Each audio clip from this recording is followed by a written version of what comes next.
Buat kalian yang sedang bekerja di Taiwan ya, yang terutama jaga jompo, lebih perhatikan lagi orang tuanya ya.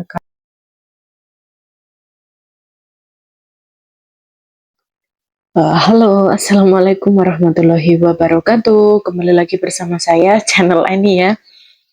Em, Semoga kalian selalu dalam keadaan sehat walafiat ya guys. Dilancarkan semua hajatnya, diberi rezeki yang melimpah, dan buat mbak-mbak TKW yang bekerja di Taiwan selalu diberi kelancaran dan sukses selalu ya. Hari ini tuh hati dan pikiran saya itu nggak enak banget campur aduk. Karena apa? Karena nenek saya itu pagi ini terjatuh ya guys. Dia itu terjatuh sewaktu sewaktu apa? Sewaktu mau minum obat. Dia itu jam setengah 6 biasanya bangun kan. Pokoknya dia minum obat sebelum sarapan ya. Dia harus minum obat itu. Nah, dia tadi pagi itu bangun jam setengah 6. Terus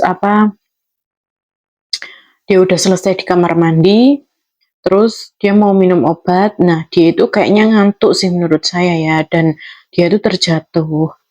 Nah, posisinya saya juga kan masih tidur ya, saya belum bangun jam segitu.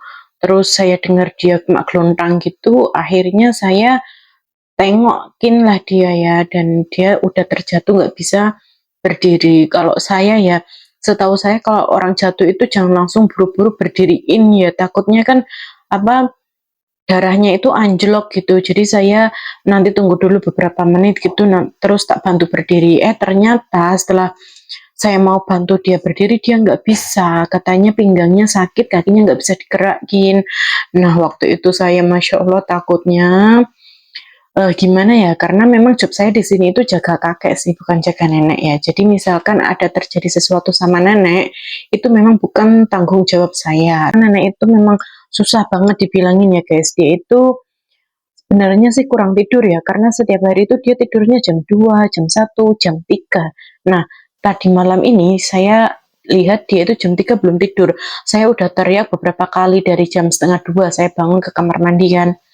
Setengah 2 saya lihat, saya bilang, nenek tidur, udah jam malam ini, nggak baik gitu kan.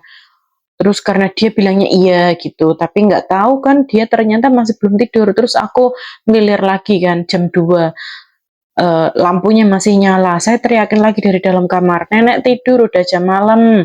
Nanti saya bilang lo ke anak perempuanmu gitu kan. Terus dia bilang iya gitu. Ya udahlah, karena memang nenek kan bukan tanggung jawab saya ya. Jadinya ya udah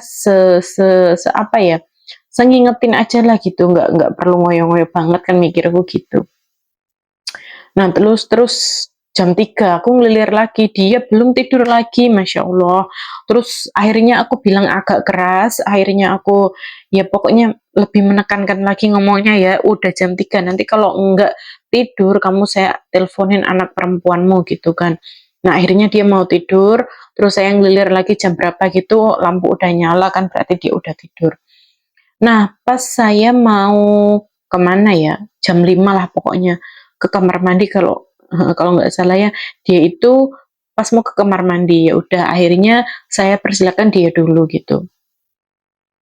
Terus aku tak tinggal tidur lagi kan sambil nunggu dia gitu. Terus dianya saya bangun jam setengah 6 itu, kalau nggak salah jam 6 gitu ya, lupa pokok jam segituan.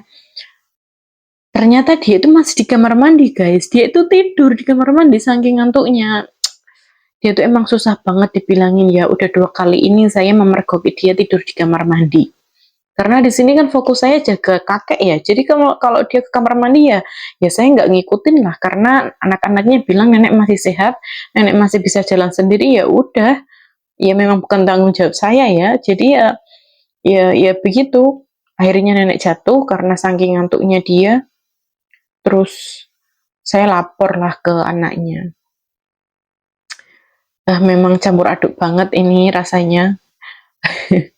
Nggak tenang ya, biarpun biasanya nenek itu di rumah cuma duduk aja sambil nonton YouTube gimana, tapi malah malah nyaman gitu. Di hati saya itu kayak udah aman gitu loh, jadi nggak perlu ketar-ketir. Tapi kalau ini neneknya di rumah sakit, malah saya udah dapat kabar nih katanya dioperasi ya. aduh gimana lagi ini nanti, tapi ya semoga ada hikmahnya di balik ini semua.